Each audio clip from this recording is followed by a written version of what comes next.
we blow about 10 holes a day. If it's a good day, we'll blow 10 holes, and we'll spread it out between 3 divers. So you put 2 divers each hole, and you swap. So you get about 6 holes each diver. Yeah, so physically, what are you doing? How does this operation work? Okay, what we do is we got 2 blowers over the propellers.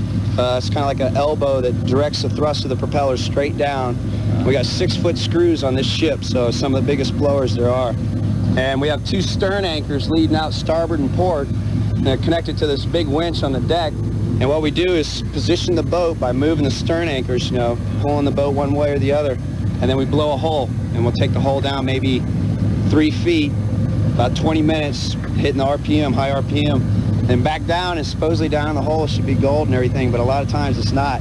Lately we've hit this pocket of treasure, and it's always been gold and plates and a piece of 8 coming up. So it's been real good. How would you describe the feeling on this boat today? The feeling for the last few days is it's just chaotic, and everyone's just kind of going around in a stupor. Everybody's really happy. Everyone's just ready to dive and keep bringing it up. What do you think is down there? I think definitely some more gold bars and maybe thousands of pieces of 8, but we've yet to find our first silver bar, and that's what we're looking for, is our first silver bar, because there'll be 1,000 more after that, maybe more. That's the main pile, silver bars. So we've yet to find the first silver bar, and that's when everyone's really, know that we found it. Everybody will be really ecstatic. What's it like to be a treasure hunter out here? It's lately it's been great. Lately it's been real great. But a few times everyone thought about packing it up and maybe going in, but we persevered, and it paid off. Paid off good. Are you convinced that there is a main pile down there? I'm thoroughly convinced, and I think what this latest proof has shown is that it's out in deep water, and I think we should be able to track it down just by following this trail. I think it may already be within our grasp, but it's been a hard wreck to find. It's taken, Al's been looking for 20 years, maybe over 20 years for this one wreck. So it's just now starting to pay off good for him. You're the captain, right? Captain of the vessel. Ed Stevens. Stevens. That's T-E-V-E-N-S. Great, Ed. Thank you very much. Thank you. Fearless, illustrious crew here that never gave out on me. All these fellas right here.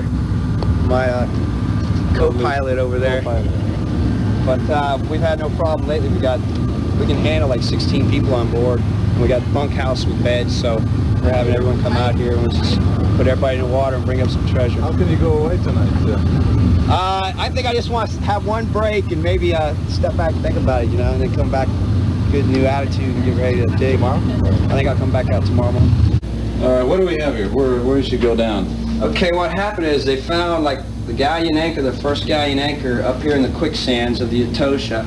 And then they started working both ways back and finding gold bars, silver picture frame, thousands of pieces of 8, silver coins, a gold belt. But they also found, Dirk Fisher found 9 bronze cannons right off in the muds, which is 40 feet down. It's deeper water than up here in the quicksands. But everyone had thought that for some reason it may have hit the patch reef, 17-foot patch reef to the south, and went up into the quicksands, that the main pile of the Atocha would be up in the sands. And Kane and I started working on a different theory that we had, that she was out in deep water, and a lot of people hold this theory with TS, that maybe she would lead a trail out to the main pile, and that it sank in deep water out here and didn't hit this patch reef and go into the quicksands. And we gambled and made a long jump on this trail and started punching holes, and the 11th hole came up with gold. So what we've done is extend a trail away from where they really thought it might be, and we led them onto a trail that should take us to the main pile at the end of this trail. And that's what we're doing. Right now we're just still picking up the goodies that are right here, and then we'll get on down the trail, see what we come up with. So what do you think happened to the boat when the hurricane hit? I think it sank on a northerly course, sank in deep water, and stayed there. The Spaniards found her. The mast was sticking up, and they sounded it at 10 Brazos, and that supposedly is 52 feet of water. And then a second hurricane came a month later and tore the ship in half, taking the top half and the stern castle and flinging it along this trail up into the quicksands. And what everyone's been finding up here, a lot of people have proven it. Duncan Matheson, the archaeologist, is a stern castle wreckage where a lot of gold was. We think the silver bars, the main pile, is still out here in deep water, and a lot of people didn't really believe that, but I think we've shown some pretty good physical evidence, these gold bars and everything, that we are on the trail, and that does lead out to the main pile. So that's what we're trying to keep doing. How long will it take you to find it? No telling. There's no telling. Mel's been looking for 20 years, and this is just development in the last few weeks, and it wouldn't surprise me if it took a few more years, or it could be just behind the stern. It'll always be, you know, possibly just behind the stern, no matter where we are, but I think we'll get it. I really believe that. All right. Thanks a lot, Ed. All right. Thank you, Ed. Thanks, sir.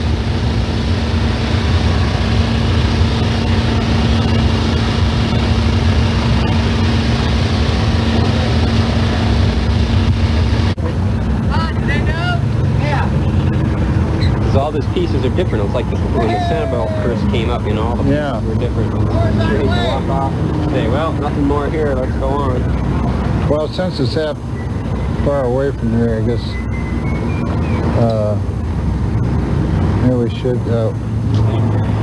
airlift. Did the swordfish leave? Air compressor on here got enough air for an 8-inch airlift? It's got to be about 80 cubic foot per minute.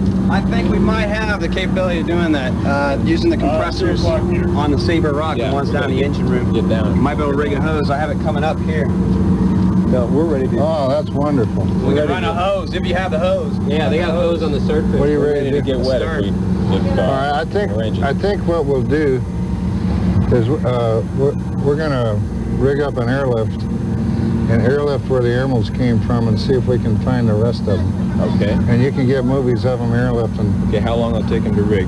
We should hit the bricks in another like hour and 15 minutes. Should be on our way back. You think we'll be... You have to leave here now. Yeah. Oh, leave here. Sorry. Yeah. Well, I'm going to ask the swordfish you left, I'll bring over the airlift. Yeah, you guys can get ready to get in the water, I guess. We can hook that up while you're in. We can fish it from there. Whoever blows, you want to do that a minute ago, but we'll stop. We'll stop right now. No, whatever you want to know, decide. I'm just saying, Well- add that setup. Well, I wouldn't want y'all down there where I'm digging. Oh, no, I mean, or while you're going to Why don't I do that. Here's what I think you're trying to say, and we'll get it. Why don't I pull forward, blow one, and then after that hole is clearing, you'll have this all rigged up, and we can do both jobs. Sound good? Sounds good to me. Okay. You guys.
mix in the Wait, I pull it back out. We gotta treat it real tender so we don't break the pearls. Oh, yeah. Yeah, the pearls, everything's intact. Yeah. 23 and a half. Show them over here. That's pretty rich, 23 and a half carat. Yeah. Good. Good. That must have been contraband. Yeah? We're gonna find about 1,000 more of them, you know. We did find a piece that That stamps. had stamps on it. You! Hey, champagne time. All right, some bubbly. Well, this little piece is 21. It's got a stamp on it. Salute. Alright. I don't know if it's legal. That's legal? Pass it back and forth. Get a picture. Here you go, bro. It's off, so what do you need it on? Aha! Edward! Ed! Turn it on for it. Hey, Bill! Some bubbly down there with it. Here, I'm going down. knock yourself out. That's some good cheap champagne. I'm out. Don't get much cheaper. Good idea. I'm gonna go get the crucifix. Well, this is, We learned from here, right? We've been holding on to this for a while. about 100 feet northwest of where you